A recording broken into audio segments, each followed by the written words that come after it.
Good evening and welcome to the Outpost Frequency, brought to you by the lastmovieoutpost.com for all of your movie news, reviews, and everything cool about films. This evening we've got an interesting evening talking about. This evening for me, it's morning for everybody else, but an interesting evening talking about some of the news that we've had this week, but also next week is out, it's Ghostbusters, so we're going to have a retrospective of that. With me this evening is Drunken Yoda.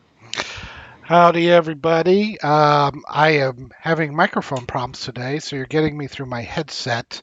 I'm not really sure what's going on, but it wouldn't be a last movie outpost stream if there wasn't some fucking piece of technical garbage that happened to us. So there you go. Just Yoda would have done, as opposed to the technical garbage. Look, I have a lot of complaining here to do, okay? And I'm going to get it out. This is my therapy, all right? Goodness me, talking to an English guy about your problems with movies, you're screwed. And also with us is Sean from one of the other contributors from the Last Movie Outpost. Hi, Sean. Oi, mate, I'm practicing me English accent. Oh, please stop that. Oh, yeah. My goodness me, that's offensive on so many levels. I thought it was. I thought I nailed it. Yeah, it's that's what was so offensive about it. Yeah, I got a license for that. Got a license for that. That was funny. We were chatting earlier, and some of the expressions that used by one of the other guys, and you just sort of said, "Is that English?" Out on the lounge and things like that.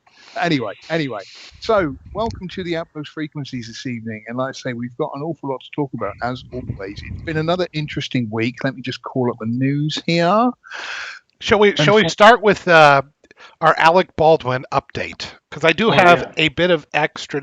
It's becoming a regular feature on the show, so I feel like I need to have new information. This is interesting. There's a guy named Serge Svetnoy who is suing Alec Baldwin for mental distress. My first thought was, well, that was quick. I'll tell you a story. Last year during the pandemic, I had to go into the office for the first time. And I had, on the way back, I ran into just happened in front of me a pretty bad car wreck, and the car had a small car had hit like a big SUV and was on top of it, and there was gas and there was a fire, and we got the woman out of the SUV. I could see the lady's arm in the car; she wasn't moving. And we tried to pry open the door, couldn't get it out. Fire got worse, and we ended up just watching it burn. And I won't lie, I drove home just kind of, pretty teary-eyed and weeping a little bit. And then I found out when the police came to get my statement later on that there were like 6 people in the car. I had the whole family. They all burned to death, or they were already dead. I don't know which. The one that you was trying to get the people out of? Yeah, the one I was trying to get the people out of. It wasn't just me. I mean, there was a bunch of guys there. Spread the blame around. I mean, I barely helped. I wish I could have. I barely helped when those 6 people were... They were much bigger than I was. Okay. The guys that were trying to open the door, we just couldn't get them out. My point is that it never occurred to me at all, even though I was a little screwed up for a couple of days. It never occurred to me at all to sue anybody. And here's this guy. He is ready with a lawyer, ready to sue. I just feel like this is kind of emblematic of just the people you deal with in Hollywood. They're just so opportunistic and so crummy. See, to me, that it seems, I'm going to say, an American thing that if somebody gets knocked over, they are thinking of suing before they hit the ground. Yeah. I don't think you're that far off there, George. No, it's sick. You nailed it. Yeah. And well, that Alan Cummings article on the site today about the Bryan Singer, it's like, oh, he didn't say anything until his autobiography is now out for sale, and now it's all, Yeah. It's always a way to how can I make money, not about the loss of life. But so that's what I think of this guy suing. So keep that in mind. But what the guy says is, one, the scene that Alec was in, he was not supposed to pull the trigger during that moment. that was not called for in that particular moment. And the guy was an electrician, but that's what the lawsuit says. So I just found that interesting that he's like, okay, the scene to be filmed called for Baldwin, who is seated in a pew, to reach across his chest, draw a .45 long Colt revolver from a shoulder holster, and point in the direction of the camera, not to pull the trigger. And secondly, and Sean, you can correct me if I'm wrong, I believe that particular gun, being a Western and being a period piece, I believe that's a single action. Yeah. Which means that you actually have to pull back the hammer before you can pull the trigger. Right, yeah. So this is sounding more and more deliberate. Sounding more, at the very least, incredibly callous negligence on Baldwin's part. Absolutely. So that's the news question, though, of Alec Baldwin. How much does the electrician really know? I mean, I don't know what the electrician does on a movie set, but would he have? But apparently the bullet just missed him. I was going to say, a lot of people walked off set though, didn't they? So maybe the electrician was doing several jobs on that. Yeah, that's true. So I don't know. That was the latest story on that. So I just wanted to keep our viewers up to date on the latest of Alec Baldwin, week 3. He's still at large. Yeah. Hide your kids. Hide your kids. He's still on the loose. Yep. Even if he points a finger at you, be worried. Now, in the news, then, there are a couple of things which I must admit one of the top ones is coming up is the Spider-Man rumors. Now, I haven't read that because I am trying to stay away from Spider-Man rumors. It's getting worse and worse. But has anybody else read the article and want to talk about that? Yeah, I read it. I was very tepid. I didn't even care. I was not going to watch. I didn't watch the last Spider-Man movie, but based on the rumors and the pictures that leaked out, this might be I might break my, it all ended at Endgame rule and see this one because I don't. How deep do we want to talk about that? Because I don't want to like potentially spoil anything for. I've heard things. I don't know if I've read the article specifically, or I need to check, or maybe I did, but I don't recall the specifics that we're talking about here. Other than it appears that all 3 previous Spider-Man are going to be in there. Yeah. So I would like to see Tobey Maguire's Spider-Man one more time. I admit it. I like those first 3 quite a bit, especially 2. Yeah. 2 don't. Yeah. But that I know it's all nostalgia feels and hey, remember this, and I don't care. I'm a sucker for you put something making me think of the 80s. They can smell me coming from a mile away. So I'm a sucker for some stuff like that. Wait, how can you be nostalgic for the 80s? It won't leave. Doesn't it have to leave for a while and then come back? It never freaking left. The 80s. I was going to say, that reminds me of a country song I once heard saying, "How can I miss you if you won't go?" Yeah, exactly. I don't know, man. I can't get enough of it. It's funny because I've been watching.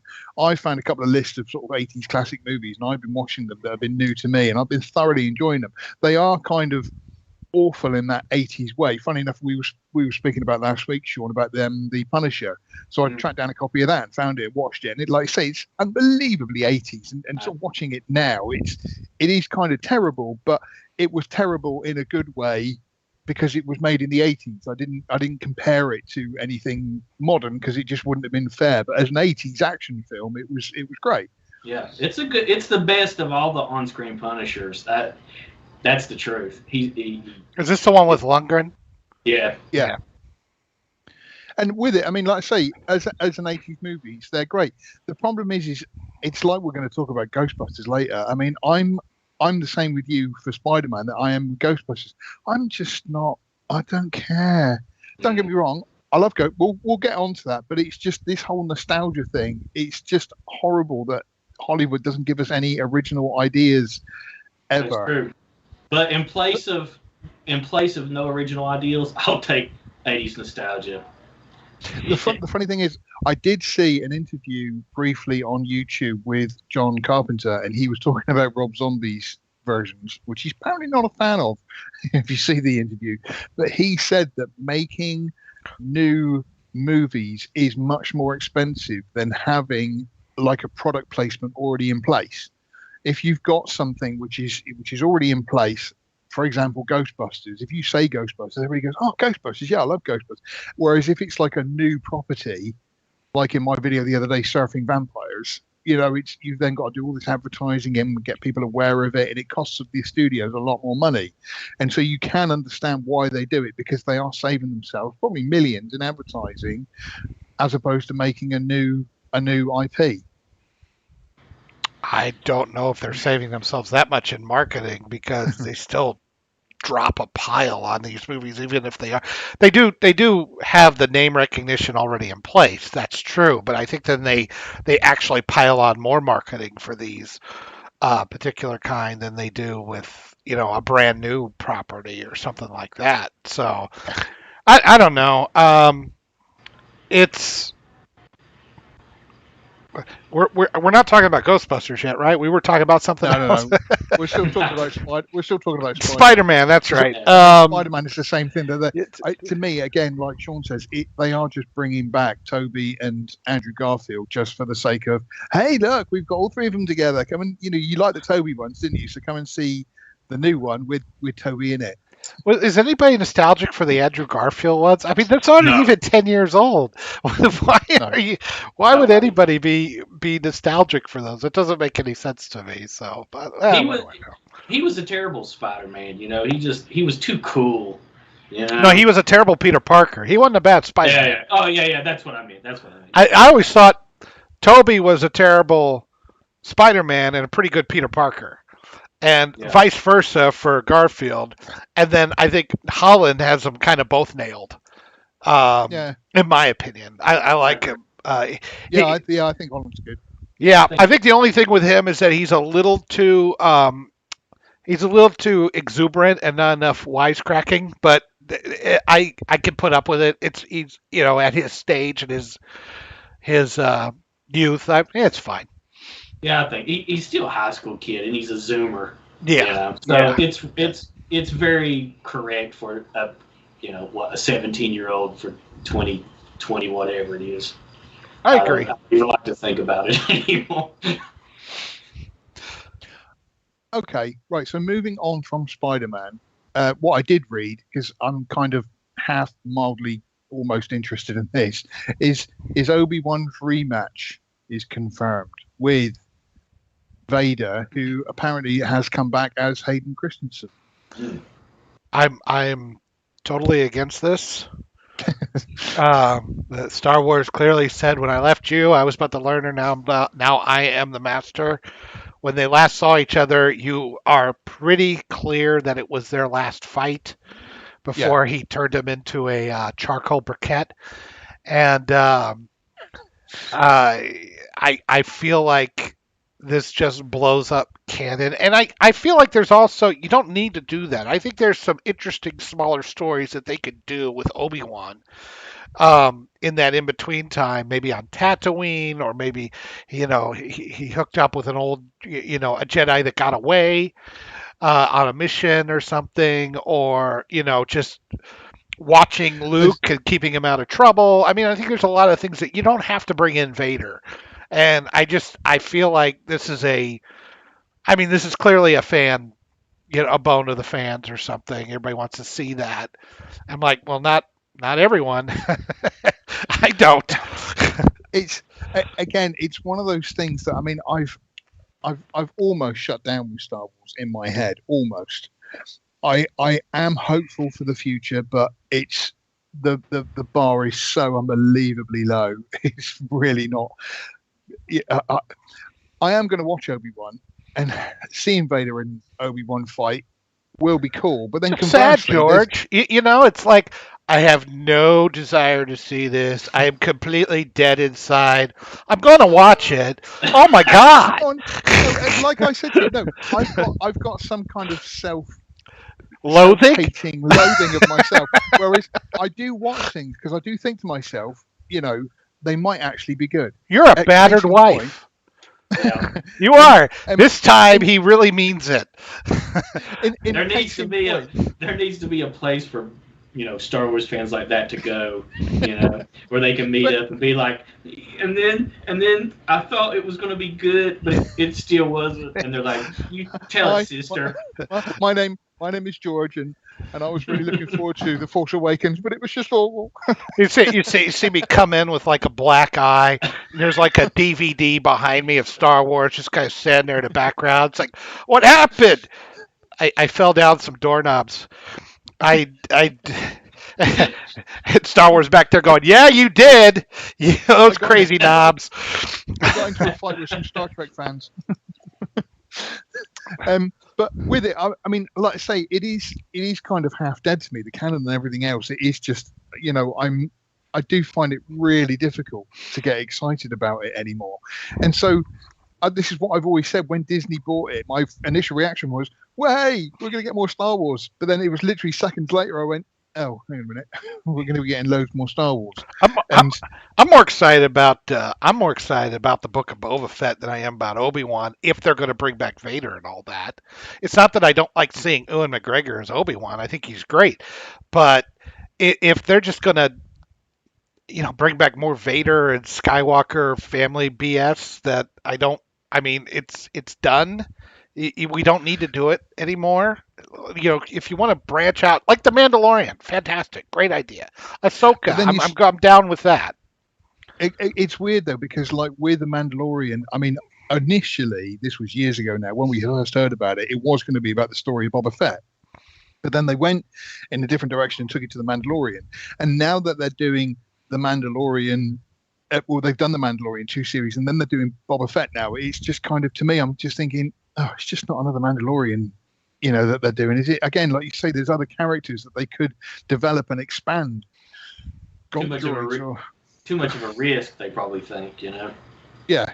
If it hasn't been on the big screen or in some sort of TV thing that kids love, they don't want to risk it. So it's a known property, right? Except for, because even in the Mandalorian, didn't they stick it with a few characters in there from like I don't know, like that cartoon series or something like that? Didn't they make some appearances? And of course they went back to all the familiar planets or something, right? So it's all like, let's not stray too far off the path, because well, but then conversely, I mean, on the article that was up the other day about fanboys, I talked about Star Wars in there, and there was a lady on there who said she was a female Star Wars fan, and she was saying how the books were the canon, and the books were brilliant, but then Disney decided to go, no, we're going to surprise the audience with something new. Let's just take all the canon out of it, and it's just then. I will. Point of order. I will object a bit that all the books were brilliant. Some of them were really, really, really terrible. But for me, nerd fight. Stop it.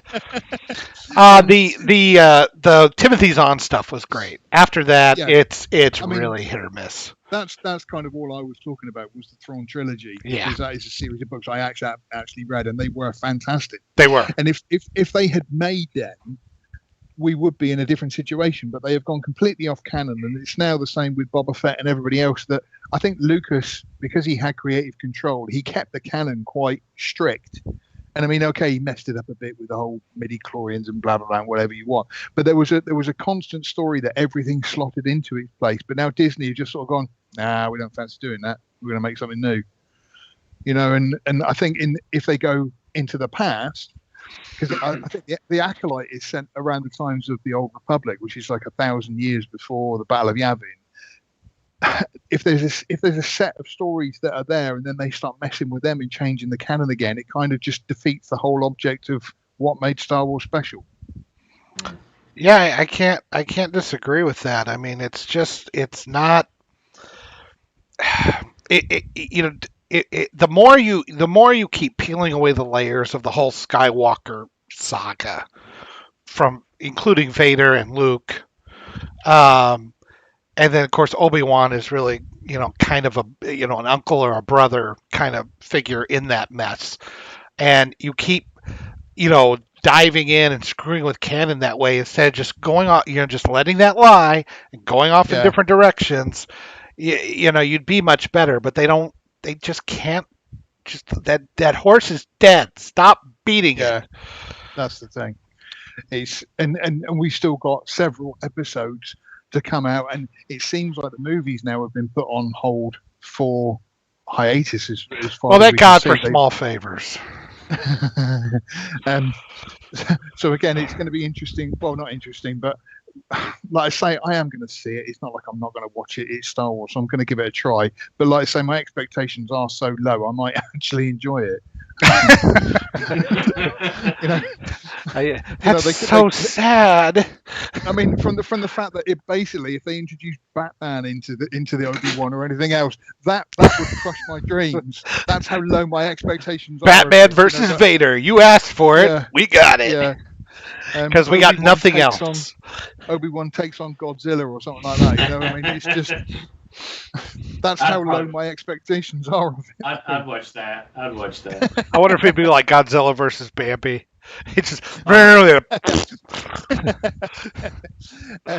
so yeah, it's kind of one of those. I like the thought of getting Haydenson back. I have always said that guy deserved an Oscar for the performance that he gave. I know people sort of no. From the fact, are you kidding?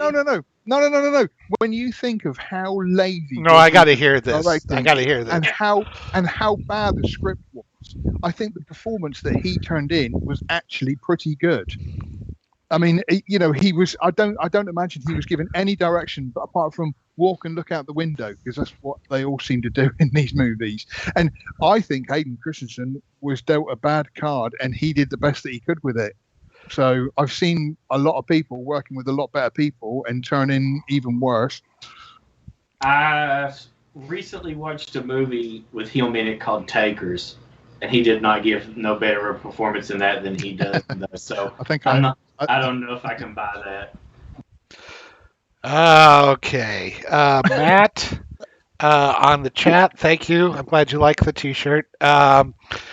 Subvert your expectations, NGL. Yep. Yeah, I know. And he agrees he doesn't like the idea of a Vader versus Obi-Wan rematch, but they could have this about Vader searching for Obi-Wan. Does he even know that he's alive? Because you remember when he's sitting there in the thing, he's going, "Oh, that's weird. I've just sensed a presence I've not felt," and like he was kind of surprised. Luke is called Luke Skywalker, so it's not like Obi-Wan's hiding him particularly very well. Yeah. It wasn't like Anakin didn't bury his mother at the same place, Yeah.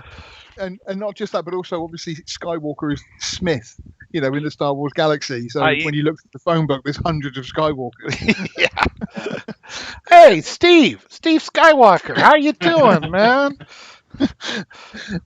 So again, yeah, it's kind of hiding in plain sight. It did make me laugh earlier when I think it was Yoda. You said that about Obi-Wan just watching Luke. Oh,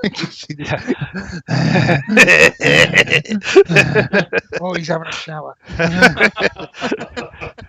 You've been keeping an eye on me, haven't you, Obi-Wan? Yes, I have.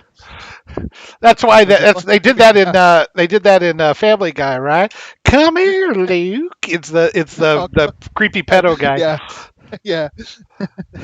That's this is a whole area I think we should probably. Alec Guinness, was that him? Was he just rolling in his grave just now?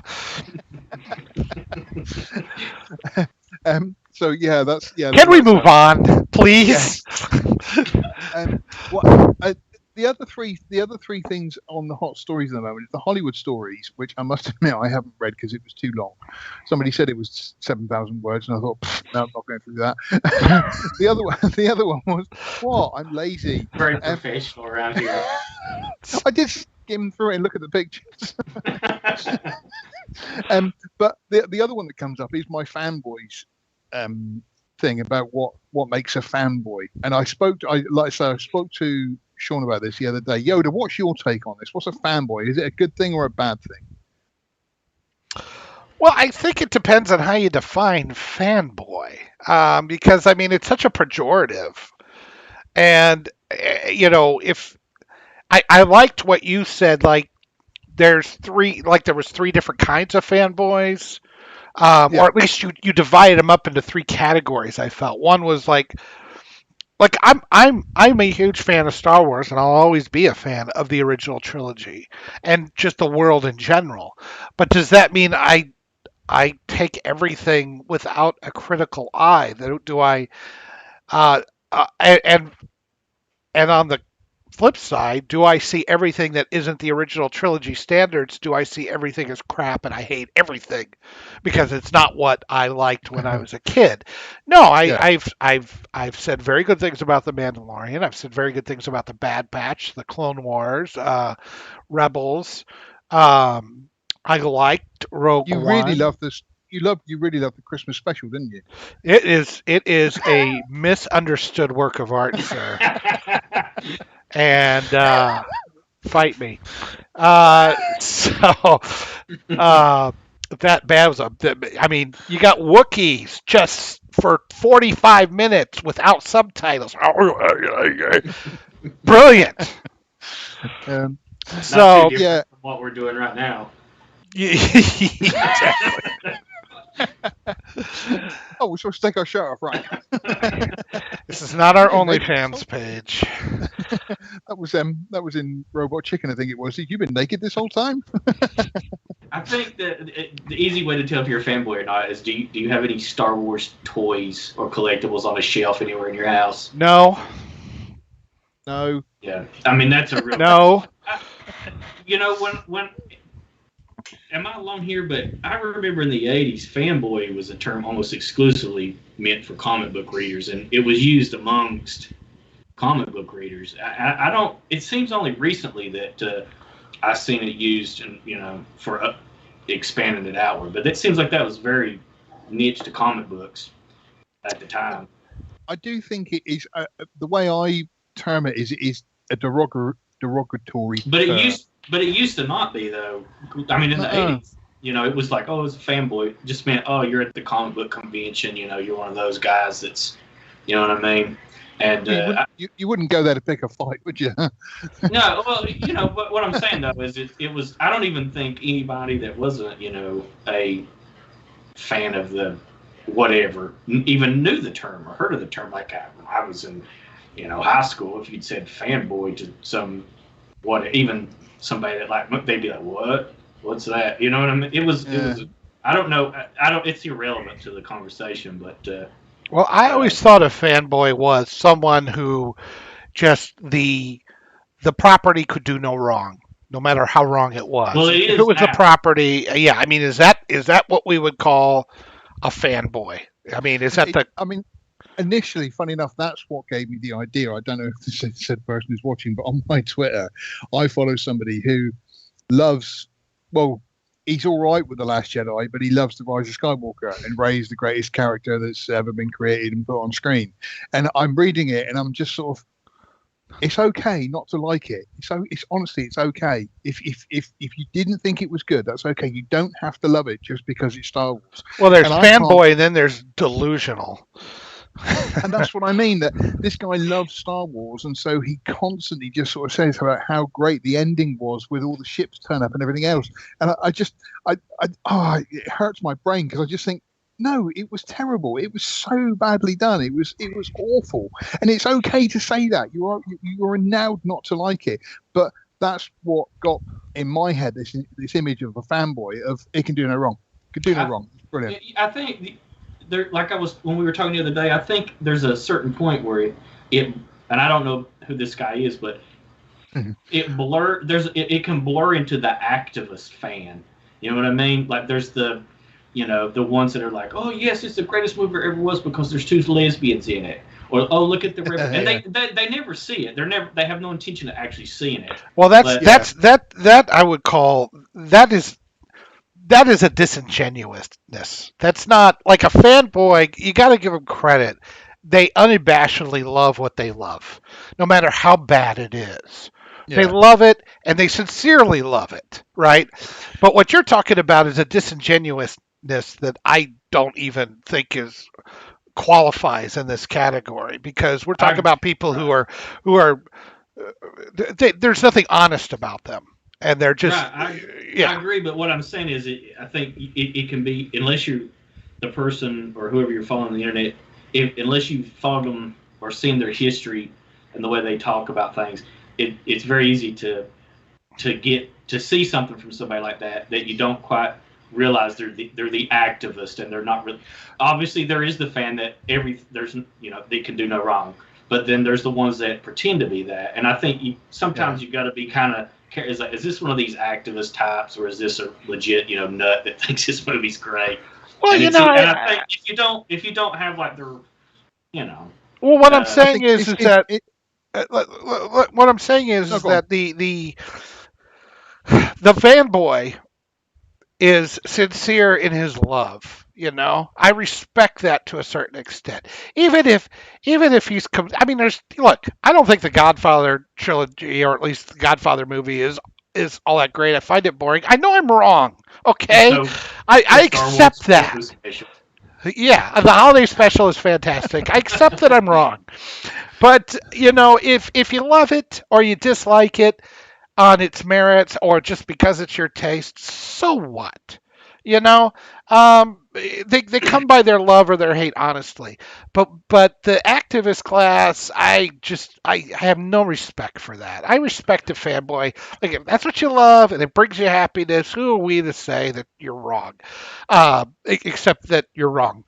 But the whole, like you say, the whole activist side of things, I think it's another form of fanboy, in the fact that they are, fanboys to whatever cause happens to be big at the moment. Black Lives Matter. Oh yeah, I've been dead behind that for the last, 20 minutes.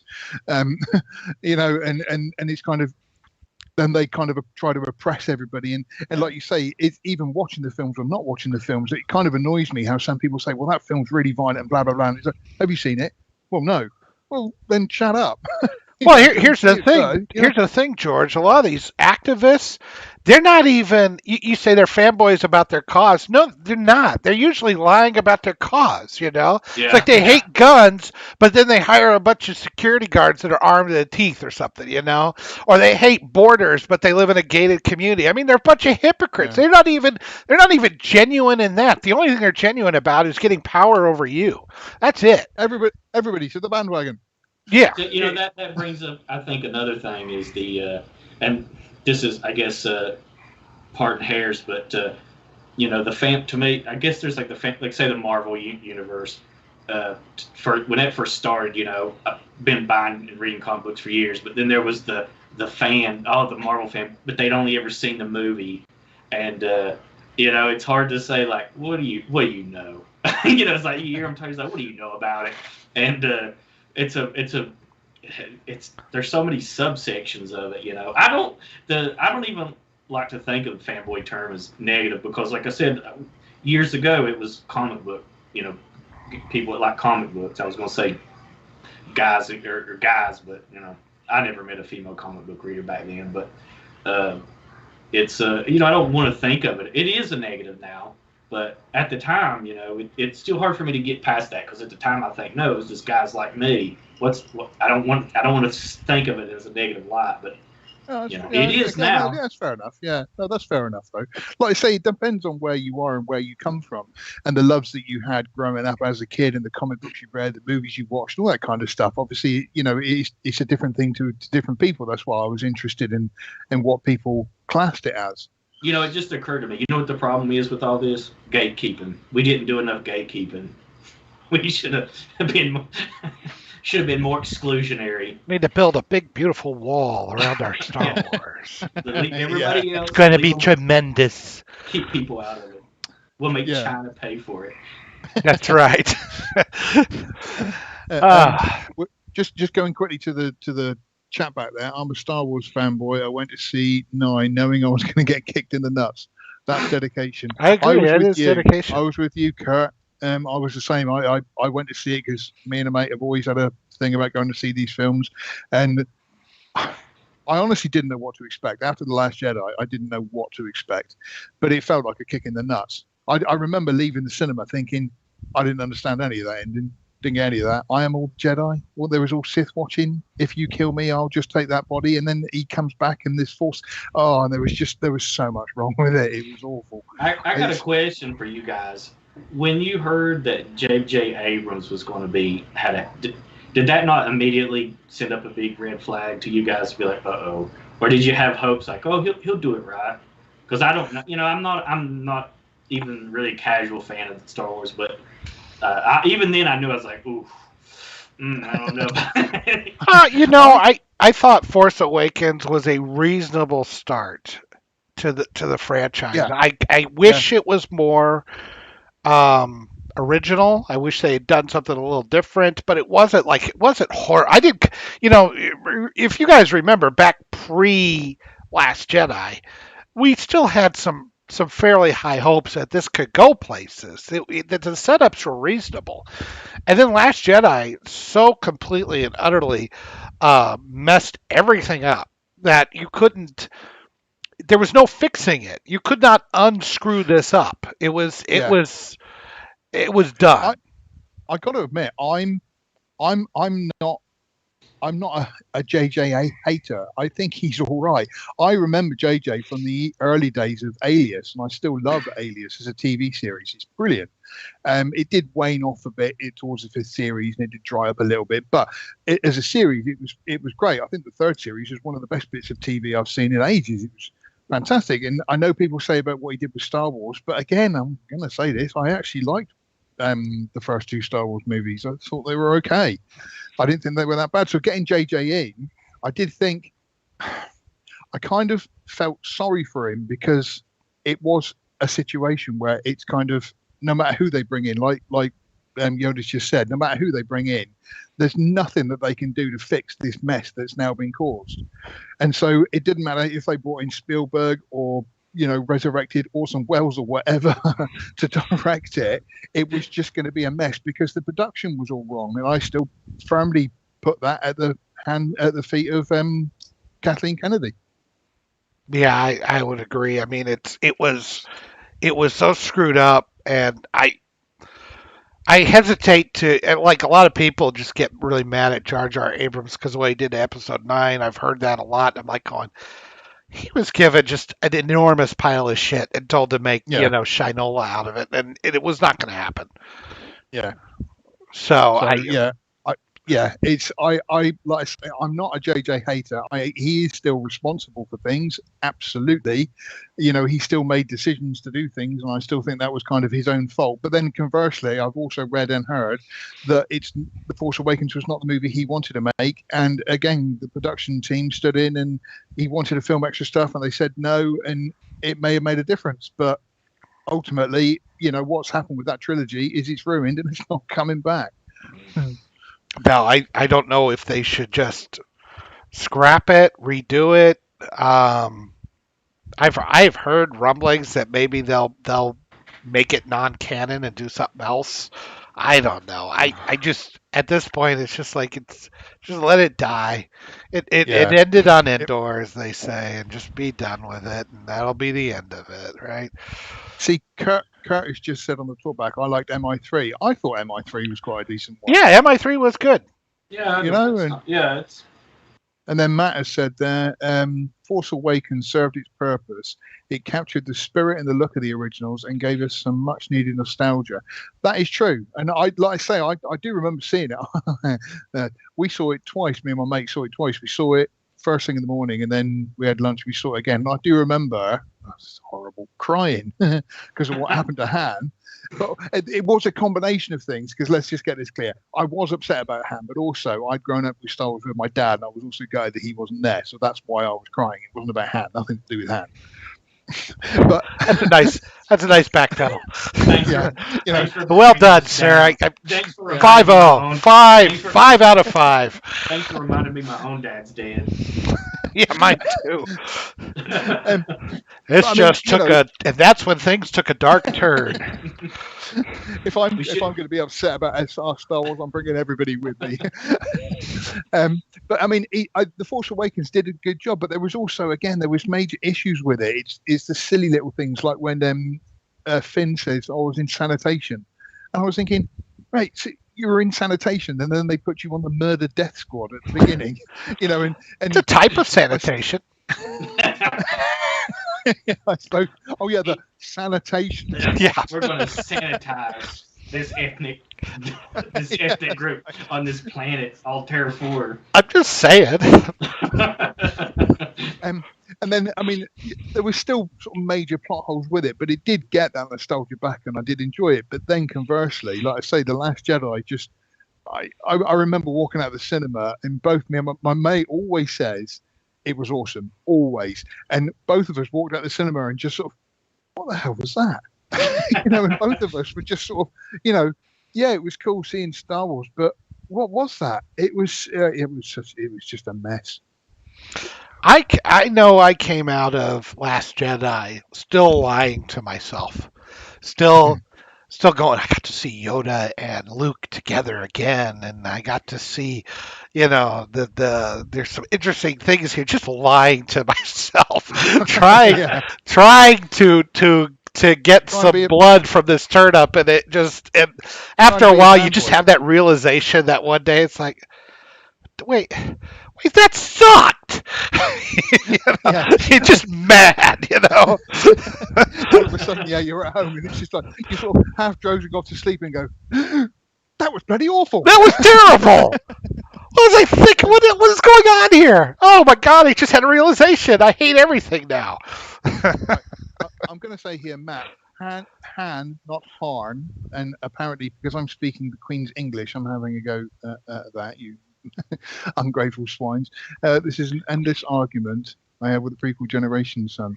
Okay, and somebody else who's joined in saying they did have Han and Chewie the Dirty, so I won't see 8 or 9. I'm the same with 8 and 9. On May 4th next year, I will probably watch 1 to 6, 4 to 6 definitely, but 7, 8, and 9. I'd rather watch the Christmas special again, to be perfectly honest. You got B. Arthur singing in the cantina. What's not to like? I'm telling you, misunderstood work of genius. Okay, so let's move on to our main topic then. I am so glad you are bringing that up, because I have been doing research and I have it all ready to go here, sir. Do you know what? My research was going to be, I was going to rewatch Ghostbusters 2016. But I couldn't bring myself. I would not ask you to do that. I do want to talk about the video that you made, which can be found on the Last Movie Outpost channel if people are watching. Because I did watch that, all 37 minutes of it. I've often had discussions about how long his videos are and how long mine are. Yoda was angry. Yeah, my videos are about 4 minutes long. Going, it was great, and Yoda's are like, no, this is. Yeah, let's get into some detail. So we're going to start. We'll get to that. I'm going to start from the beginning. 1975. Cool. The Ghostbusters. I was born. I was also born. I was 5. So there was this live action show. I wasn't born at 5 years old. I'm a bit of a procrastinator, so it could be. I don't know. The Ghostbusters, 2 words, was a show that came on that featured 2 guys and a gorilla that would go on missions, and then they had the spookalizer or something, ghost dematerializer, that they would shout zap, and they would send the ghosts back to wherever netherworld they came from. It was a Filmation show, kind of like from the Shazam and ISIS, really cheap. And it ran for 1 season. They didn't redo it, but it was live action. All right, so skip ahead to 1984. The original Ghostbusters movie comes out, and they want to call it Ghostbusters. They find out that Filmation actually has the rights to the name Ghostbusters. So they actually licensed it from Filmation. And that's why a little later on you have 2 cartoons, the real Ghostbusters and the Ghostbusters cartoon, where Filmation went, oh, this is a really big name now. We already own the rights to it. We're going to make a cartoon out of that crap show that we had in 1975. So if you wonder why, there is two cartoon shows, one called The Real Ghostbusters and one called Ghostbusters. And the one called Ghostbusters, they run around in like a 1920s jalopy where two guys and an ape trying to get, and you're like going, what is this? Like I did back in the day, thinking Yeah. I was going to see Bankman and all that. Yeah. That's why. So I just wanted to talk about that cute little bit of trivia that they had to license the name and everything from Filmation, and Filmation got some royalties out of that Okay. because they had created the first actual Ghostbusters. So a bit of trivia there. And it's terrible, both the cartoon and the live action, just in case anybody was wondering. It is completely awful. I kind of want to track it down now. You Nah. really don't. Yeah. We all know that I'm self-hating, so True. You don't hate yourself this much, trust me. No, go back to the Star Wars Christmas special. Yeah. It's a little less painful. So then we come up to 1984 with the movie that we know and love, Ghostbusters. I submit to you guys that is a perfect movie. I concur. yeah, I concur. I was just trying to think of anything that was bad in it, and I can't. So yeah, it is kind of the perfect movie. You've got the perfect cast, brilliant writing and direction, great special effects, which have aged very well. Yeah, you can't fault it, really, can you? No, I mean, even the music, which you could call dated, still kind of works in its own timeless, weird way. And I'll touch on that when we get to the sequel. But I really love, like, I understand that they did do some improv. Now, when they did improv in this movie, it was situational.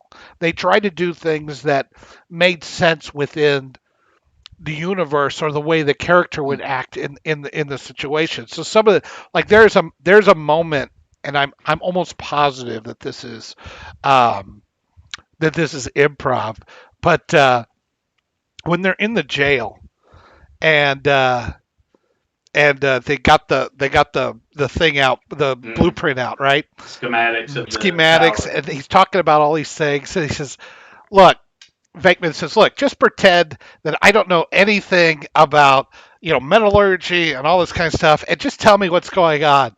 And Aykroyd looks at him and goes, "You never studied." And you could see Bill Murray, breaking, just slightly breaking and starting to smile. And I got to figure that was improv, but it makes sense. Like he would say that within the context of the movie. It wasn't some random bullshit about wonton soup or whatever the hell that Melissa McCarthy was going on about every time somebody delivered some Chinese food to her.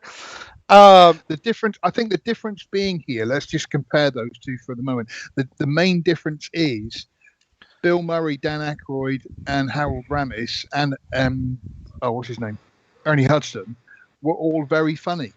They were, and that is a big part of it. But I don't think that.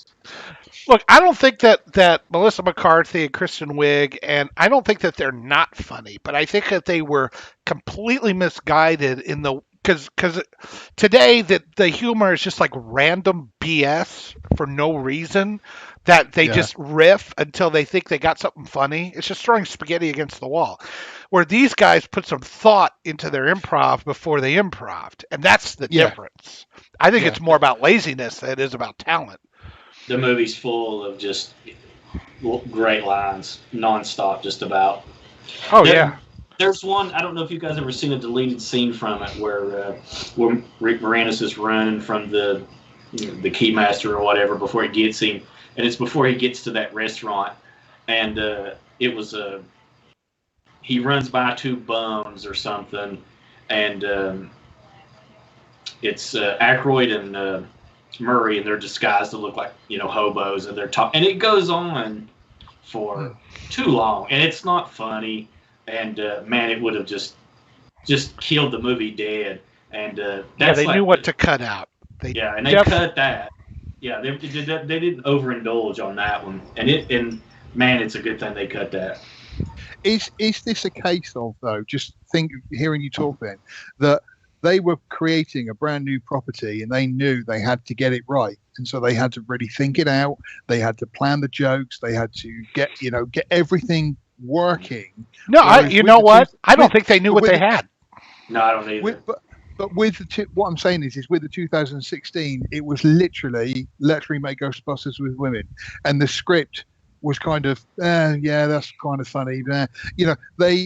They just tried to piggyback off the back of that, and sure. It didn't work in any way, shape, or form. Where these guys knew, like I say, they didn't know what they were making. Maybe they didn't know how big it was going to be, but they were working their asses off to make sure it was going to be the best, funniest film they could make. Well, this kind of goes back to what we were talking about last time with Eternals, where you had writers and directors and people who had cut their teeth on things like Caddyshack and Animal House and Stripes.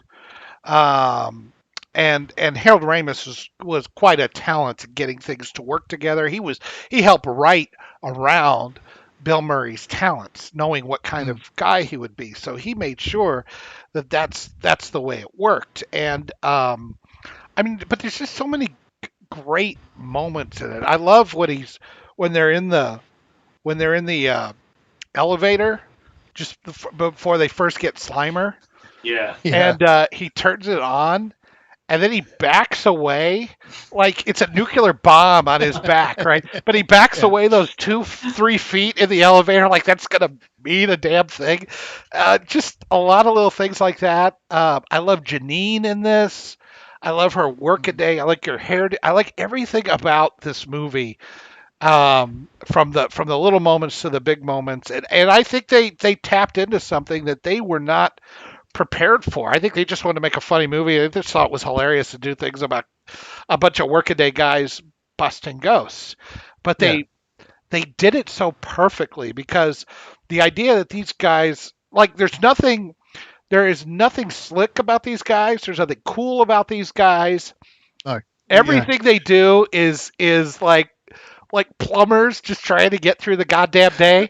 They act like, particularly what's his name, Dan Aykroyd and Harold Ramis, they act like people who have never left the college and they're always doing their experiments, and then suddenly they've been pushed out into this open wide world.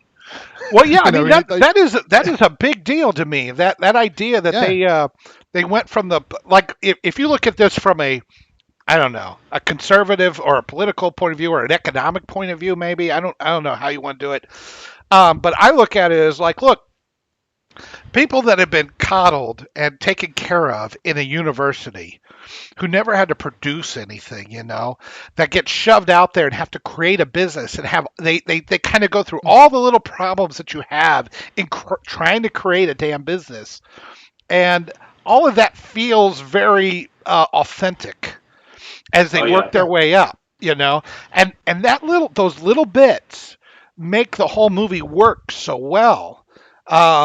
The attention to detail, I guess, is probably the best way to put it, because they took in all those little details, and so when you finally get to the end, because Dana, she doesn't come across as like, she comes across like a very normal person dealing with a few eccentrics and this whole wacky situation, Yeah. And if I had to pick one thing that I do not like about the movie, it has to be that for whatever reason Venkman brings Thorazine on his date.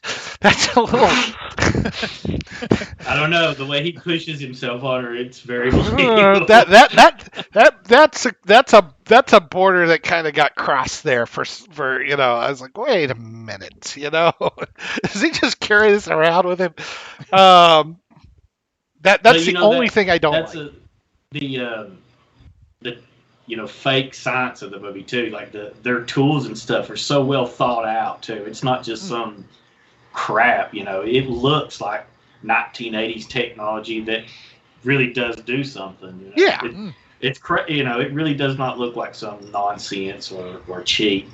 I don't know how to, you know what I'm saying. Like everything, it really looks like it does something. But it's like with the, when we're so used to CG now, because all of the CG, it does look real, but it doesn't look real. whereas you knew they were wearing those proton packs, and they looked heavy, and and everything else, and even all the noises they made, you felt that they were carrying those things around. To point out the noises they make, if you've never seen the movie in a theater, there's nothing as cool sounding as the sound as the pack firing up and the surround sound of a theater. You get this really deep rumble, like something menacing really did start. It's not comparable on I guess unless you got some very expensive home entertainment system. But during the lockdown not last summer before last, the local theater was doing so bad they started resurrecting some 80s classics, and I made the hour round trip to go see it in the theater again. I was like, I got to go see this again. I hadn't seen it since 1984 in a theater, and I'd forgotten just how impressive the sound is in it. A lot of stuff you miss. It sounds great. Just to butt in there, we've had somebody saying, "Who's the guy with the southern accent?" He actually lost a competition, and so he's got to do this with us. He lost the bet. Oi. No, it's a bad accent, isn't it?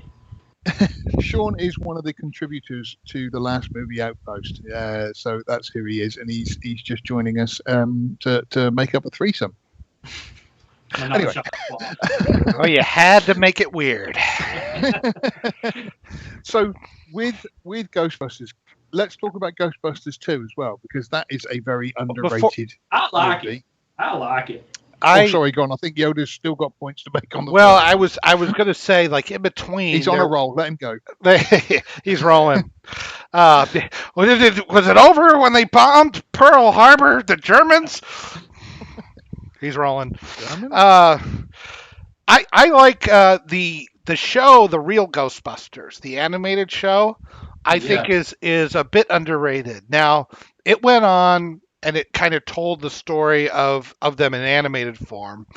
And they even have an episode that kind of explains why they have different colored uniforms and that kind of thing. But it's pretty good. Some of it gets pretty dark. They do make sure that they really carry on with the characters. But Slimer becomes kind of a breakout character in that.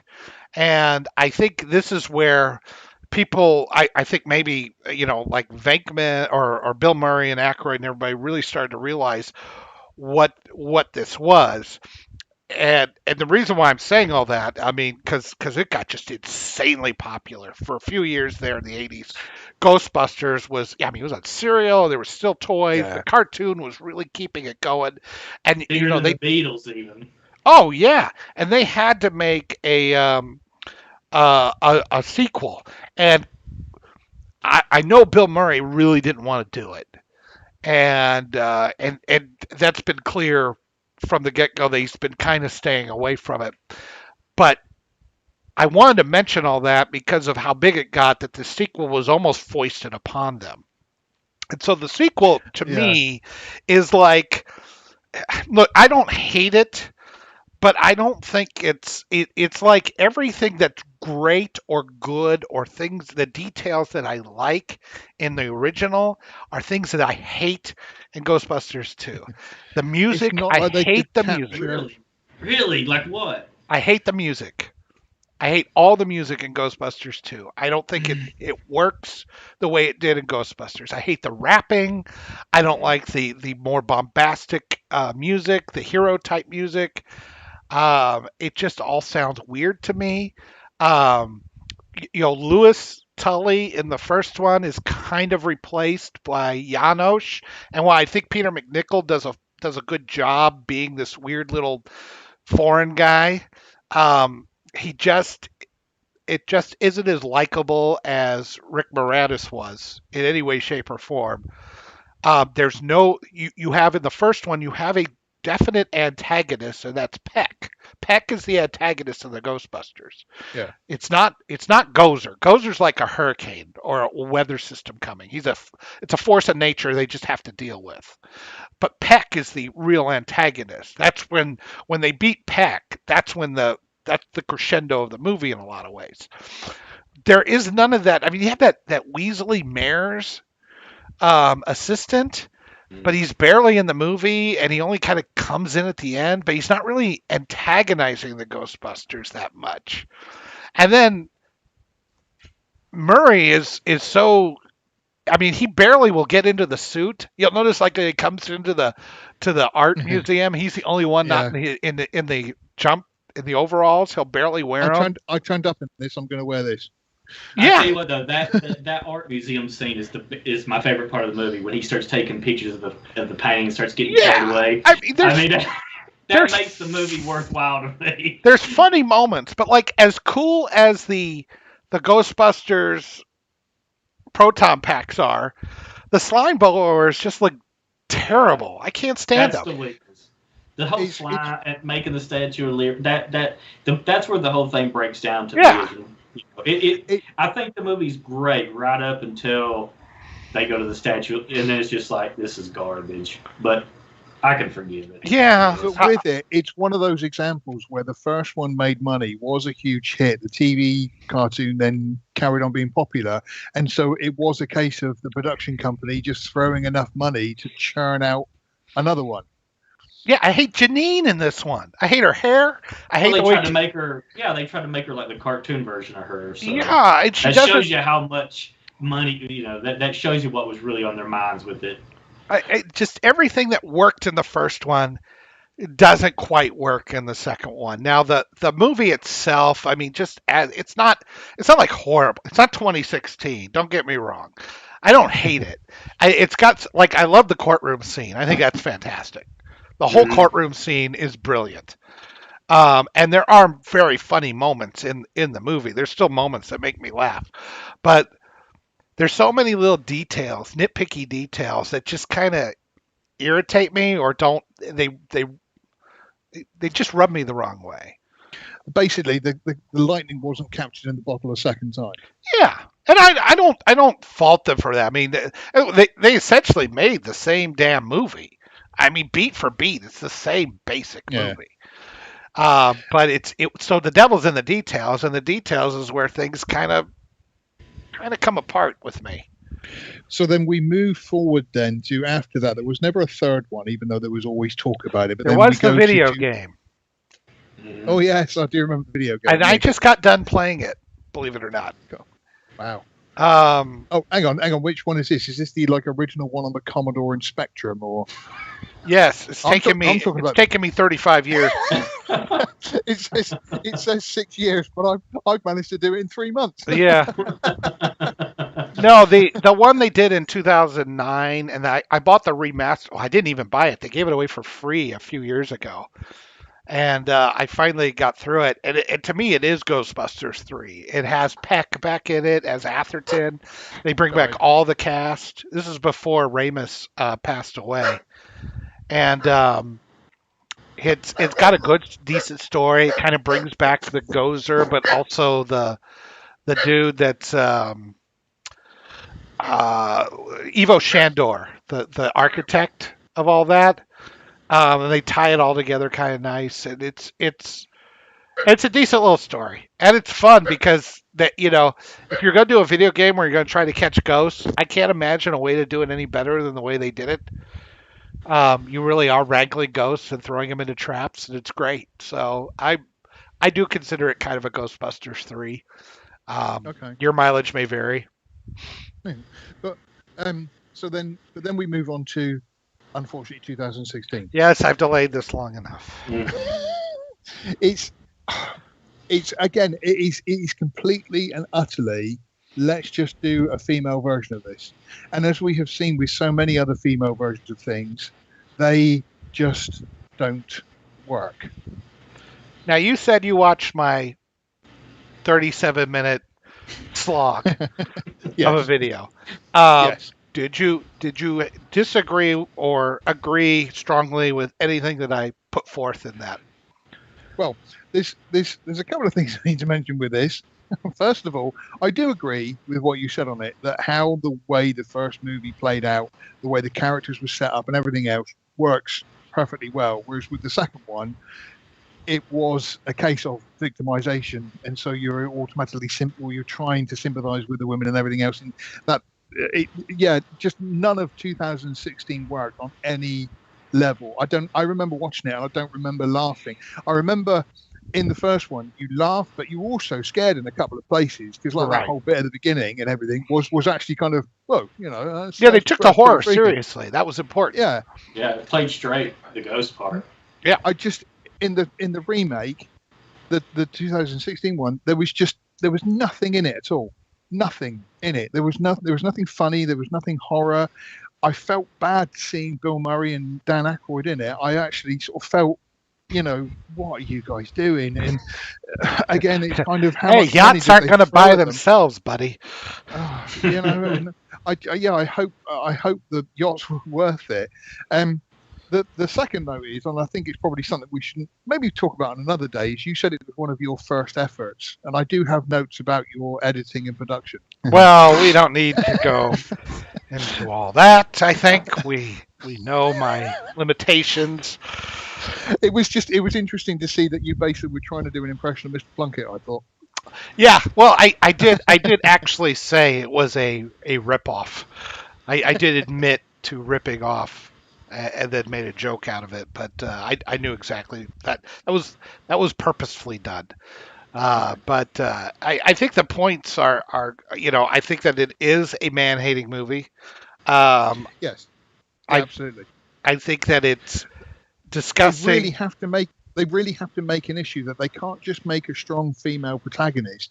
They have got to, it's not like an equality of things. It is put the woman on a pedestal and push the man down completely. So there is a complete imbalance. So it doesn't just like equal out, which may kind of work. It is either one extreme or the other, and so it just doesn't work. Yeah, that's how they do it now. It's the woman, any kind of remake or whatever. The new female character. The only way they can build them up is by humiliating, tearing down the male version that came first. It's like that's the only way their minds work. We can't make the female, stand on its own and be a good character. We have to degrade the male because that's funny, right? That's what we see in TV shows. It's the father's always a doofus. Even commercial sitcoms, he doesn't know best. He's a moron.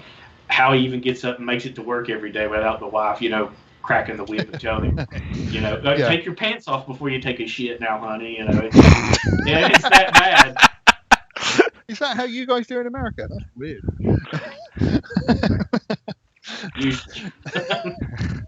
Well, I guess I'm never visiting UK. Good to know. I mean, not coming back to it and not harping on about it, but I mean, that's exactly what they did with Rey in the new ones. They made Rey this super powerful Jedi, and Luke was a bumbling idiot who they killed off. And it kind of just, like you say, they can't bring an equalization. I always find that a lot of these arguments with feminism and all this kind of thing is it's not bringing things to equal. It is pushing, it's pushing things the other way. So it's not helping the situation at all.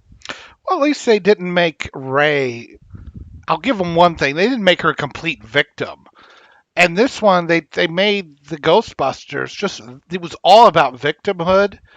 The one thing that I thought, it was all about gender. I don't really have a problem with them making girl Ghostbusters. That didn't bother me. No. You're just going to do a girl Ghostbusters, but then everything else is them trying to overcome, and it was a good story. I didn't really care about that. That part didn't bother me. But I knew that when they were going to do this, it was going to be all about gender specific jokes, gender specific language, gender specific everything, right? What I thought was the most ridiculous bit of symbolism, and you tell me if you agree with this or not, George, but the PKE meters, like the PKE meter in the old one had just the two things that went up, and all I knew was two things went up and they had lights on it, But then when their PKE meter came out, and it's clearly shaped like a vagina on top. Yeah, it's pink. You really peg that, because, like you say, it was every time the guys were getting close, these things would go up, and it was just like, no, you guys so saw that. Nobody else who isn't just stuck in gender politics would see that as an erection, except for these nutballs who made this movie. Yeah, and you were absolutely bang on with that. It was so blatantly obvious as well that, with like I say, the original guys, they never thought of any of this stuff. They were just making a funny movie. What can we make the PKE look at? Can it be turned into a toy? Great. That's how we'll make it. Yeah. Whereas these guys have specifically put a thought into this to make it look like a vagina. It was a way to show, because when you show them using it, you're always showing it from the back, right? Yeah. And you want to show Egon's reaction and that kind of stuff. But it was a very easy visual way to show, hey, it's finding something. That's all it was. It wasn't an erection, you morons.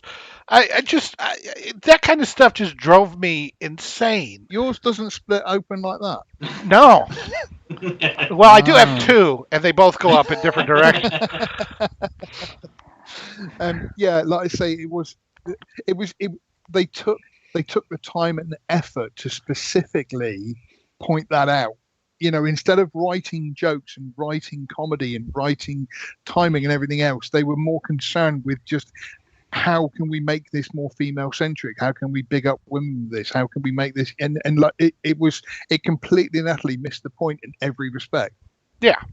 And that, and then you put on top of it, the characters sucked. There was no, like, when they made the business, one of the things that really bothered me, and I mentioned all this in the video, what's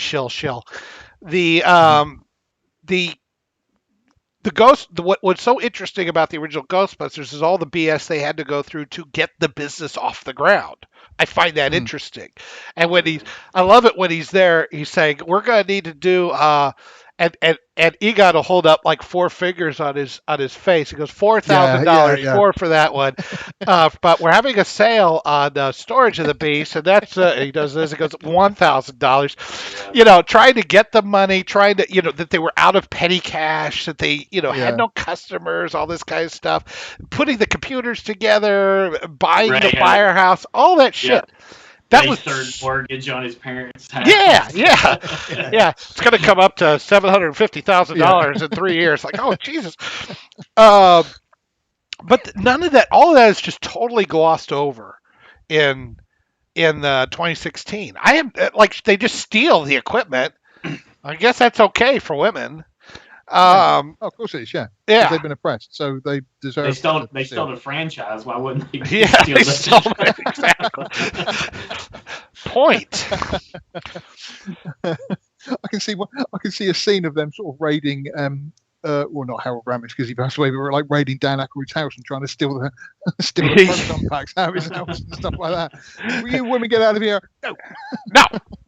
Come on, get all that stuff. Get the vodka too. All those skulls of vodka. Get all that, man. We're gonna need a lot of drinking on this set.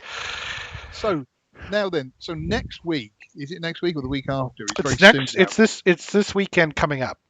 This weekend coming up. We've got the new one coming out of Ghostbusters Afterlife. It's called, isn't it? Yes. Yeah. And so, I mean, what are our views on it? Dom, you go ahead. Not Dom, it's Sean. Sean, here's the thing. My thing here. I'm a very valued member of the team. I labeled all these George, Dom, and me, and I never relabeled yours, Sean. I apologize. And you made it worse by rhyming your name with him, so I want you to work on that. Doesn't get right half the time, so it's okay. Other person, give us your generic if you want. Yes, unnamed third guest. I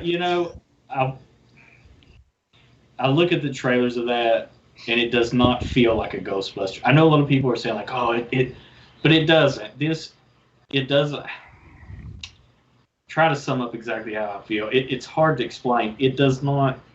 It feels like it's another, Marvel product or something. It does not feel like a Ghostbusters movie to me. It's too self-aware.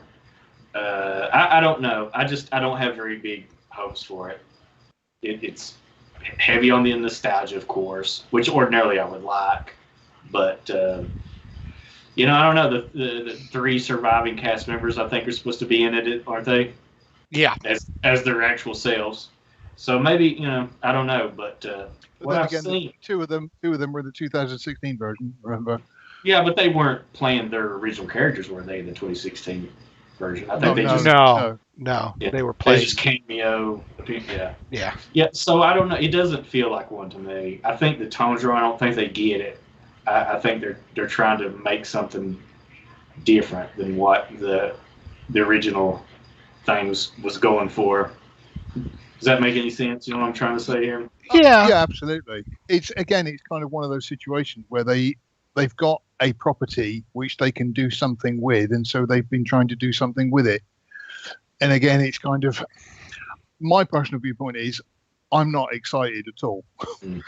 I know some people are out there. There's some people who have already decided it's going to be the greatest movie in the history of the world, and it's kind of, I love the original. The second one, I can take it or leave it. 2016, I just can't bring myself to know how much self-deprecation I've got.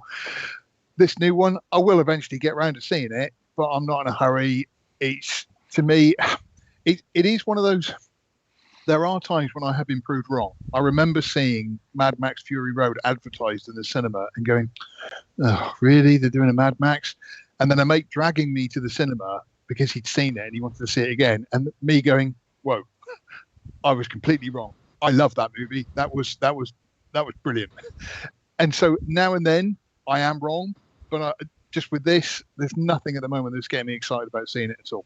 I do think that I do think it will be respectful to the original movie, though. I don't get the sense that it's going to be full of an agenda pushing crap. I do kind of at least it will have that going for it. I believe it will be. I don't think it's. I mean, it probably will because it is current year, but it doesn't seem to me. I don't think it will. I don't think Paul Rudd should have been in it either. I don't have anything against him, but when I see Paul Rudd in any movie, all I see is Paul Rudd. He doesn't become, Bill Murray doesn't, that's Peter Venkman, right? Paul Rudd is just, he's the same guy in every movie, And I think that he's okay in something like the Ant-Man, but in something like that, because it's supposed to be about that story, I think he's a bad choice because I just see Paul Rudd. I mean, he'll be Paul Rudd the same as he is in every other movie, but I don't think it'll fit the tone of that. You are talking about the sexiest man alive, according to People magazine this year. Oh, I was. Oh, gosh, if I'd known that was his official title, I would have changed my. At least put Sir in front of it. Yeah, I would have. Yes, Sir Paul Rudd.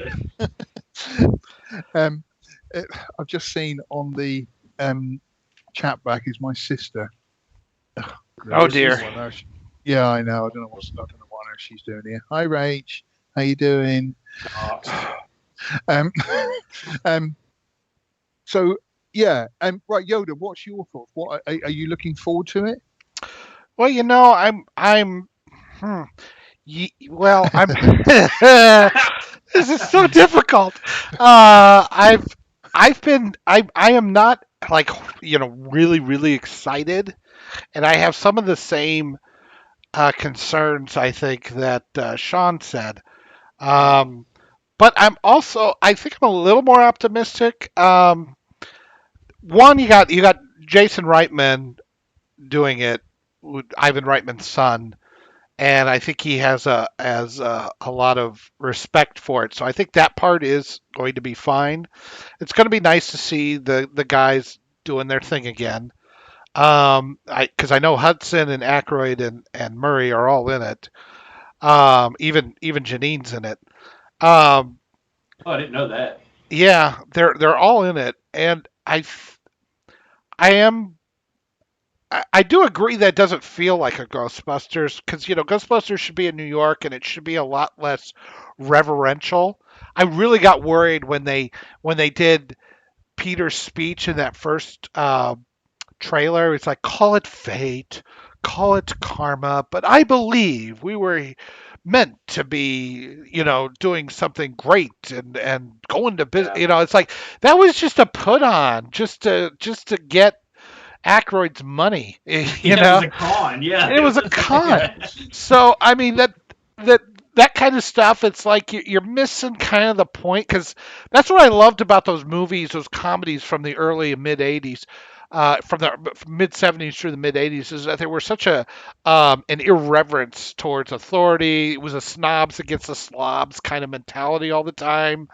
And I love that, just sticking your thumb in the eye of whether it's the EPA or Bushwood Country Club or whatever, the Army sergeants. I don't care. They didn't care about that kind of stuff, and they did their best to make fun of it. And I feel like Ghostbusters kind of follows in that For sure. vein. So Absolutely. I get very concerned when they put in all this reverence to it. But on the other hand, just remaking. I mean, they did that. That was called Ghostbusters 2. They basically just remade the first movie. We've done that. They're trying to do something a little different, and they're trying to show that Egon maybe had a family, which is kind of nice, considering he was the most socially awkward of all of them. And I don't know if it was with Janine or if it was someone else. We don't know. But I that. It was with Slimer. Yeah. Hey, wait. I've always said that the baby that Sigourney Weaver has is the product with her and Rick Moranis when they were the gatekeeper and the keymaster. Ooh. And she just doesn't want to admit it. Oh, there's some fan theories that I don't want to think about. Now that wouldn't work. The time wouldn't work because this was 5 years later. Just let me have it, man. No, you can't have that. Sorry. That would be a really long gestation period. Well, it's a product of supernatural forces. Yeah, they're just hanging out until she had her husband. That's your issue with this is the gestation period over a movie where they capture ghosts and put them in a box. Yes, that's my problem. That's believable. Damn it. Yeah, I totally get that. But yeah, gestation period, no. Too. Shut up. Oh yeah, just shut up. So no, I'm going in with an open mind. Let's put it that way. They're trying to do something a little different and yet respect what came before, and that's fine with me. If it works, great. If it doesn't, it doesn't. But I like the idea that they may be trying to do something different, that they're continuing the original story. But yes, I have concerns, the very same concerns that you guys mentioned. It's a little too reverent. It's got they're trying to make it Stranger Things. Paul Rudd, fine. I don't care. He's the teacher in the school. It makes sense for there to be somebody, so it might as well be Paul Rudd. He's a name.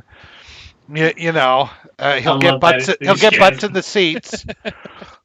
I can see the casting director going, "Oh, Paul Rudd's free." Who's hot right now? Let's get Ryan Reynolds. No, we can't do that. No. But Paul Rudd was just named sexiest man alive. There you go. Let's do it.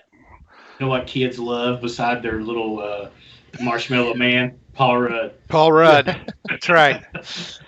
He's really sexy right now. What should he be? He should be a school teacher of grade school age kids. Wait, what? Yeah. My expectations for it are low, but then I've been surprised by things like that. I managed to see Bond because it came out on streaming this week. My expectations for that were incredibly low, but I actually quite enjoyed it. I thought it was quite well done. Yeah. My only complaint about the new Bond movie is I thought that the main bad guy was just too weak. That was the weakest part of it. But the action, I thought I had a pretty good time with it. It didn't. I thought the story was good, and I thought the direction was spot on. The director didn't patronize people. I thought he did a really good, and the story was good and everything. And like I say, I thoroughly enjoyed it. And I put my hand up and sort of say I was expecting it to be terrible, but it wasn't. So fair play. But then, like I say, my expectations for him were already low, and so with Ghostbusters, I mean, it is pretty low. So maybe it actually might be quite good to me. Do you think part of the problem with this is that they're trying to make a sequel to something that should have ended with just that one movie? I mean, we all would have loved for it to continue and all of the movies be as good as the first one, but that doesn't happen. And they're just trying to do like that movie was self-contained, and it's like we said, it's closest to a perfect movie as you can get. You can't really, what can you do? That's a victim of its own success. I mean, that just happens. I've always said that I've always compared anything like this to I mean, particularly because it just stands out to me, but 40 Towers. 40 Towers was 12 episodes. Every one of those episodes was perfect. Every one of them was brilliant, was hilarious, and just you can watch them 1,000 times and never get bored of them. If they had done 12 series of 40 Towers, where Basil had left and somebody else had taken over, and Manuel, and it would have just, you'd have The Office. Yeah. But yeah, it eventually these things do just run out of steam, and you've got to let them go. And again, coming back to Star Wars, it's kind of, Star Wars is a brilliant set of movies. Just leave them alone, leave them as classics. And with all of these properties, with Ghostbusters as well, it's a brilliant movie. It's great. If you want kids to watch it, let them watch it. This whole introducing them to a new generation and everything else, introduce them to the old one. Yeah, I mean, still love the first one. That you still see toys at Walmart of the original cast, and that stuff is never going to go away. It's just like and that toy film, it's not really aged either. Even when you watch it now, kids, if they sit down and watch it now, they are going to love it as much as we did when we first sat down to watch it. Yeah, well, it's like do we need an 85-year-old Indiana Jones running around? No, it's. They had their success. They had their 3 movies. That should have been the end of it. But they got nothing in Hollywood but IPs, and they're going to milk those IPs because it's. I mean, part of it is that like when some of these movies were made, I think. What was it? What was I was watching? It was like one of the most expensive movies ever made back in the day. It was like $55 million. It wasn't, and it wasn't. Yeah. It wasn't all that long ago.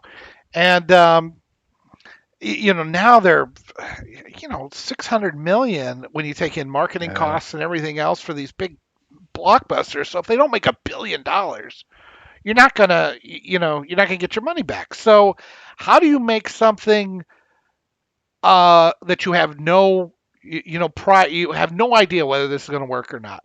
Who would take a chance on a Star Wars these days? Yeah. I mean, Alan Ladd Jr. almost got destroyed in the business for Star Wars until it came out. Turned out it was the biggest hit in history. But that went to $10 million, and they were losing their brains in 1976. So, I don't know. Part of it is all, we expect to see all these incredible special effects and everything. And then we complain about all the special effects, and you say it yourself, George. I mean, you're only gonna you're like, I have no. What was it we were talking about earlier? The new Star Wars show. Like I'm not really Obi-Wan. I'm going to watch it. Well, and that's our fault, isn't it? That they keep making this stuff. I don't know what else to tell you. That's true. That is the issue. It's like I say, if they put something out with Star Wars on it, I'm going to sit there and watch it. Yeah. Because the difference being is you can more so vote with your wallets these days because it is kind of box office takings. And I mean, with a lot of films that are coming out, like with Bond, I wasn't bothered about seeing it on thing, and then I was quite happy to watch it on the streaming. And so but that's what they're made out of that. They're fine with everything going to streaming. Yeah. They just get more subscriptions that way. Yeah. And so they're like, and they're taking all the money. It may destroy the movie theater, but they don't give a crap. So that's right. I because don't know. Ultimately now the cinemas aren't a thing, are they anymore? There was a time when obviously the cinemas was the main outlet, and you had no choice but to go through the cinemas. But now, because of streaming, that has changed. And the cook changed everything. I tell you, it seems like anything new that come out of any quality has to come out as a small, low-budget movie, or maybe even low budget. It's not the right term, but look at independent. Look at the first John Wick movie. Like nobody expected that to be anything. Yeah. I mean, it even like come out of nowhere. But it was made for like what, $45 million or something. Right. And so it's like, well, it's not a big risk. And then look what it's turned into, which arguably is going downhill. The bigger they try to make them, I think, the little less they. The third one's gotten a little ridiculous. Whether they still got 2 more planned, but that first one was a solid movie. It wasn't that expensive, and especially because of the premise. Because I mean, the premise is, that some guys have killed a guy's dog, and it was kind of, but then you watch it and it's like, what did I just watch? That was amazing.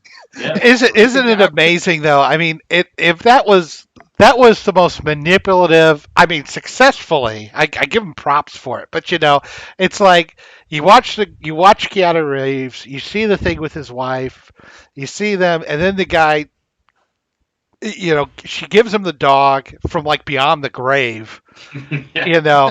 and then he Ghostbusters starts he starts to bond with it and everything, and you kind of build it up, and then those guys come in and kill again.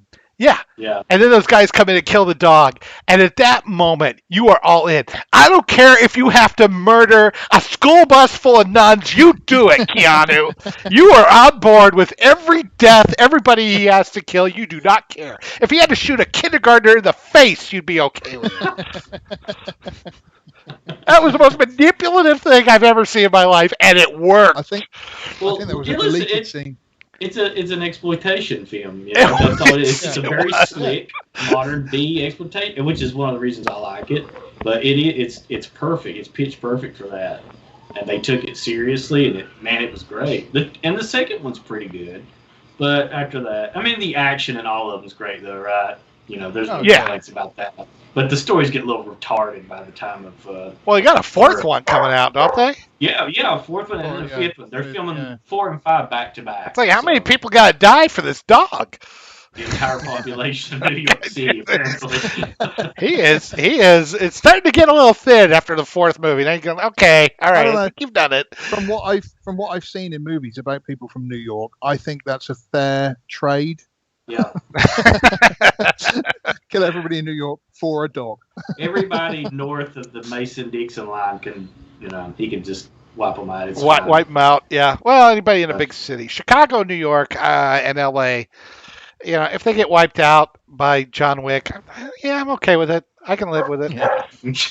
I think we should wrap this up, but we're going to look through some of the chat. Go for it. Well, my sister's still on here, which is worrying. Any embarrassing? Oh yeah. So Eggy says, "Have you any embarrassing stories?" Well, no, actually, I've got to go back earlier because that cat person said Sean in the middle is the guy who likes horror movies, right? Give him the mic and do the horror podcast. My humble opinion. I know, right? I'm taking it that character's listened to the podcast, and obviously I'm awful. So they're saying replace you with me on your own podcast. Yeah. Well, it is the last movie out, but it's not my podcast. But I mean, I've kind of finished with horrors now because I've done all my horrors for October. I'm now working on westerns. So Eggy will be pleased because he was the one who suggested westerns. He says there, Sean's accent makes me want to go back and try the western quiz again and try harder. I'm not from the West, though. That's strange. Kurt is saying, he says that I look a bit buffed in the Superman shirt. He says, "Do you lift, bro?" Yeah, I lift like a fifth of scotch.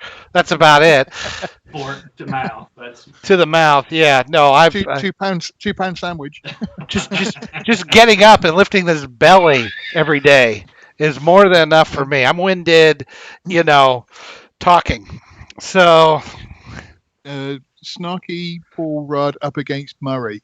Too much snark. 2016 was like an off the rails, not funny Pixar horrific cartoon. I think that's a good way of putting it. Is that English? That's definitely No. I got what he said there. I thought that's quite good. Hi, I concur. My sister won't be watching the new Ghostbusters. Hey, Rach, any embarrassing stories? Nope. I looked and sounded all right at first, but the bad buzz though. I don't know what he's talking about there. So, okay. She's learned to shut her mouth, which is good. She's not saying a word. Just watch the movies that made us on Netflix. Sigourney Weaver still looks good. I heard a fan theory that Rudd is a red herring and is actually the baddie of the movie. Yeah. Well, thanks for spoiling that. You could have written spoilers before it. For those who didn't want to know that. Well, I guess we if that does turn out to be right, you can be banned from the next next show. Is it Sigourney needs to still look good? She's still avatared. Still an avatar. Avatar. Oh, thanks for reminding us that exists. Yeah. Oh, we got 75 more of them coming in the next decade. Yeah. Oh, goodness me. And all to think that a man was willing to save to sell out his own human race just so he could have sex with a blue alien. That's the bad plot point of Avatar. Well, I mean... Here, wait a minute. You're telling me that you would... I mean, it's not even the entire human race. It's just the people on that planet. So you telling me you wouldn't throw them under the bus for some giant blue alien poon?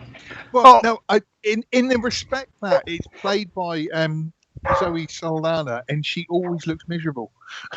I'd want something at least a bit funnier. I mean, yes, but never in history, George, has anyone sold out anybody for a nice piece of ass. That's not a recurring theme ever. No. So I think so. I like this one. Aging gracefully. With that Botox. Yeah, no, we're talking about Sigourney Weaver looking good. You tried to see a little bit of yourself in Venkman, Ray, and Egon, but really, we're all Winston. That's a big Twinkie. Yeah. And because ultimately he's kind of there doing it for the money, really, isn't he? He doesn't really sort of believe in all the everything else. He's just kind of, it's a paying job. Yeah, I'm good. Yeah, I thought there was something not quite right with him in 2. That was another thing. I don't know what it was. I mean, he was fine. I can't put my finger on it, but maybe he didn't have the mustache. I think that's what it was. Yeah. It was spot on though at the beginning when they're going to the kid's birthday party, just trying to. Yeah. Yeah. That was probably. Hey man. Yeah. If only that kid's going to grow up to see the Kevin Smith version. It's Aggie says it's a fan theory that Paul Rudd might be the bad guy. I think, by the way, that kid in the party. Correct me if I'm wrong. It is. It's right. It's the director's kid. It's Jason Reitman. Yeah, the guy who's directing the new one. Right. But it's the kid that says, "Yeah, my dad says you're full of crap, and that's why you went out of business." The kid's correcting the new Ghostbusters movie. I don't know. There's something poetic about that. Yeah. But then conversely, I always think of, I think it was The Time Machine was directed by Simon Wells, who apparently was H.G. Wells's grandson or great-grandson or something. And apparently he didn't get on very well with it, and they had to get Simon out, and they got, I think it was Gore Verbinski in to direct some of it because he didn't. And The New Time Machine is not bad, but it's just kind of, just because he's related to my dad was in a band. But if somebody put me on a stage with the guitar, it would not end well. You talking about the one with what's his name in it from Guy Pearce? Yeah. It's not too bad. It's not bad, but it's just because H.G. Wells was your grandfather, it doesn't mean you can then go and direct a film about it. It was it's very, very much nepotism. Well, you can if you own the property. Yeah, that helps. They want to make it? Yeah. Well, here's how it's going to work. This book? You want this book? This book? Yeah, this one here. Yeah. Let's talk contract, assholes. That was just a terrible time for films, the early 2000s, wasn't it? It was just there was some good, some bad. Yeah. No, I agree with Sean. It was sort of, there's nothing that really sticks out in mind of being particularly good. Lord of the Rings. Well, there was some good stuff. It just wasn't like a sometimes it wasn't the 80s. We get years of like really 4 or 5 decent movies a year, and then we have it wasn't the best year for movie, which is 1983. 2. I said that specifically wrong just to get. I know you did. We're going to have some words after this. We're going to talk about your employment contract. You guys are getting paid. He needs. Curtis said he needs to get a new pet, like a parrot. Oh, John Wick, obviously. So what happens is John Wick gets a pet parrot, and then somebody kills the parrot. No, everybody would cheer the killing of a parrot. Parrots are awful. They kill by stick insects. That's right. It's got to be a kitten. That's what it's got to be. It's got to be a puppy, another puppy, or a kitten. A kitten would probably work. Hamster. Yeah, something Yeah. cute. Yeah. Yeah, it's got Who something killed the cute. hamster? Richard Gere. Hey. Can you imagine Richard Gere as the bad guy in that? Just every now and then, just somebody just sort of doing a double take of going, Yeah. Well, I think Okay, on that note, that horrible note. I think Sean's going to get attacked in a minute. If I'm saying Yeah. Yeah. Somebody needs to go take a whiz really bad from the sounds of it there. Well, I don't usually bark that much, though. Yoda, do you want to wrap up for us? I will wrap up for you. So thank you very much for everybody watching. We had a pretty good amount of viewers here today and a lot of interaction on the chat, and we really do appreciate it.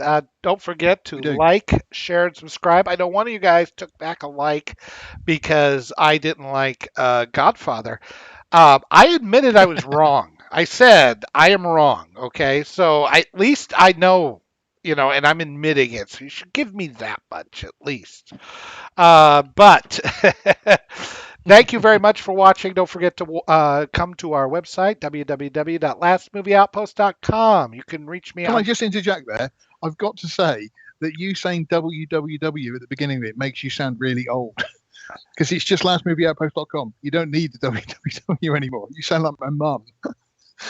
The website is http 2 dots on top of each other. Put the cam just to me now. That's it. I'm muting your ass. I am old, George. I am. And I don't care. Says the guy with the gray beard. That's right. The other guy. So, I can still get past for 25. Come to lastmovieoutpost.com, please. This guy, this asshole here, this is not George Lucas 1 on Twitter. Please send all your hate tweets to him. I am at Drunken Yoda 1. And our main Twitter is at Movie Outpost. You could also reach us on Facebook /Last Movie Outpost. We do stream there as well as on YouTube. And of course on YouTube, if you're watching us, we are /Last Movie Outpost. We appreciate all of you coming. And if you want to send us some information just on the sly, of course you can DM me on Twitter. Or you can email the entire site. Let's say you have a piece of nice, juicy tidbit of information you'd like to share with us. We are contact us at lastmovieoutpost.com. Did I get it all? I think so. All right. Oh, apart from the podcast. And which, yes, actually, this week is going to be talking to Sean because we were talking to Fanboy, so I'm going to be talking. I'm going to edit that down this week. Oh, excellent. So yeah, it's actually going to be interesting. And of so course, we get to hear our take on this twice. Those of you listening to this on the podcast, we do this a week ahead of time on YouTube live stream. So if you're listening to this on audio, you're probably listening to it a week after we recorded it. And we do appreciate you listening on the podcast. And give those a share and a like. And anything you guys can do to share us out, like us, share us on Twitter or Facebook or whatever your social media of choice is, we'd really appreciate it. Thank you for joining me again, Sean and George. I always appreciate it, and I do enjoy these little sessions every week because I don't have anybody to talk to. I'm desperately lonely, guys. My dog doesn't understand anything I talk about when I talk to Star Wars. Exactly. So beards, yes, lots of beards. I just got that on the thing. Beards. So everybody's happy with all the beards. Robert Beach. Yes, thank you, beards. Yes. Just jealous. Jealousy is such an ugly emotion. Yeah, I grew this out in like an evening. So it was just don't shave for one evening. Yeah. It happens when you get older. Yeah. All right. Okay. We are wrapping up. We are wrapping up. We will see you guys next weekend, and I don't know what we'll talk about next weekend. I haven't figured that out yet, but we'll come up with something, I'm sure. So just keep an eye on lastmovieoutpost.com. See, no www there, and you'll see the article come up at least hours, if not the evening before in advance, and be ready to see us on the next stream. Take care, and we will see you guys next time.